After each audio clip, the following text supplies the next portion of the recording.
Ako si Rudy Duterte.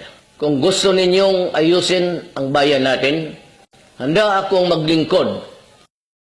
Pero dapat lahat tayo magsakripisyo at magkaisa para maayos ang ating bayan. Kung happy na kayo sa continuing corruption, sa pag-usbong ng krimen, huwag ninyo akong iboto. Kung happy na kayo sa mataas na presyo ng pagkain at kuryente, huwag ninyo akong iboto. Kung happy na kayo sa kulubot na traffic at lack of infrastructure, huwag ninyo akong iboto. Kung happy na kayo na wala tayong industriya at walang trabaho dito sa ating bayan, huwag ninyo akong iboto.